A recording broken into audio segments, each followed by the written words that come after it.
Kalau tidak ada cobaan, dari mana kita dapat pahala sabar? Nggak ada pahala sabar, Bro. Oh, cobaan saya berat, ya makin berat makin besar pahalanya. Dan kalau dia lagi ada masalah, berdoa, ibadah sama Allah, pasti khusyuk, enak. Kalau dia berdoa, nangis, kembali kepada Allah ya, dia kembali, itu luar biasa. Luar biasa, dia akan rasakan kenikmatan doa. Bahkan kalau kita lagi ada masalah, kita berdoa sama Allah, bisa nangis, bisa curhat sama Allah, itu tidak bisa kita rasakan kenikmatannya itu kalau lagi tidak ada masalah. Semua orang menghadapi masalah, Nabi SAW menghadapi masalah, apalagi kita manusia biasa. فَبِأَيِّ آلَاءِ رَبِّكُمَا تُكَذِّبَانِ.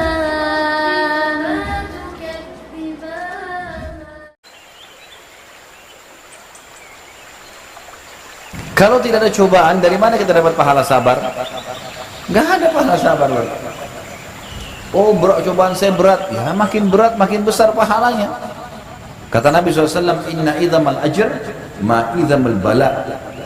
Pahala yang diberikan oleh Allah, bobotnya akan seberat cobaannya. Cobaan makin berat makin besar pahalanya. Bahkan cobaan ini, Bapak Ibu sekalian, ada dua manfaat besar yang banyak orang Islam tidak tahu, padahal ini dalam agama mereka. Yang pertama, cobaan itu akan memaksa dia, tanda kutip, dekat dengan Tuhannya, dan kita akan jauh dari kemaksiatan.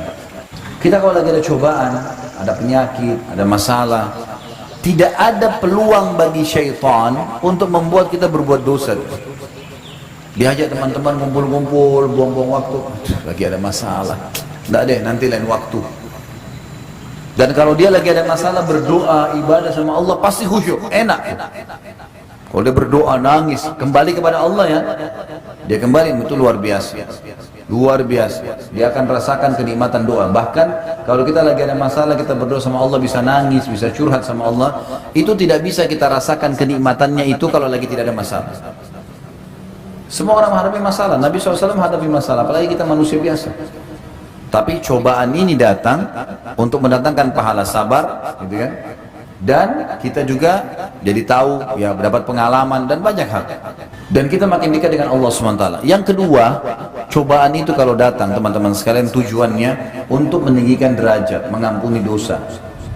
Kata Nabi SAW, seorang mukmin terus diuji di dirinya, di keluarganya, di hartanya, sampai dia dan keluarganya bertemu dengan Allah, tidak tertinggal satupun dari dosanya, dibersihin dosanya. Cobaan-cobaan akan datang harian, ini hadapi, pecahin, selesai, hadapi, pecahin, sudah ada pahala. Dan kata ulama, cobaan yang jenis kedua ini, ada derajat-derajat di surga yang orang tidak bisa jangkau, misalnya kecuali dengan 100 tahun sholat malam, 100 tahun puasa, 100 tahun haji, 100 tahun bakti dengan orang tua. Umurnya orang ini cuma 60, tapi karena keimanannya, Allah mau dia sampai ke derajat itu. Bagaimana caranya? Diuji dengan penyakit 10 tahun, diuji buka usaha 3 kali bangkrut, mungkin nanti yang keempatnya baru dia bisa. Diuji orang tuanya yang cerewet, mertuanya, iparnya yang suka datang masalah, ujian, hadapi, suka duka kehidupan. Film itu tidak ada yang nonton kalau tidak ada penjahatnya, tidak ada cerita suka dukanya. Kalau datar aja, nggak ada yang nonton, nggak laku film. Riwayat kehidupan, harus ada suka duka. Kita kalau kena hujan nih, lagi hujan-hujan begini, basah. Pengalaman, basah tapi pengalaman. Ada kenikmatan tersendiri kalau dinikmatin. Kalau bahasa saya itu nikmatin prosesnya. Proses dinikmatin. Lagi sakit nih, bangun pagi flu.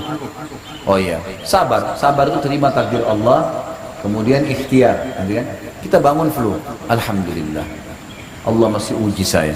Mudah-mudahan jadi pengampunan dosa, peninggian derajat. Lalu ikhtiar minum obat.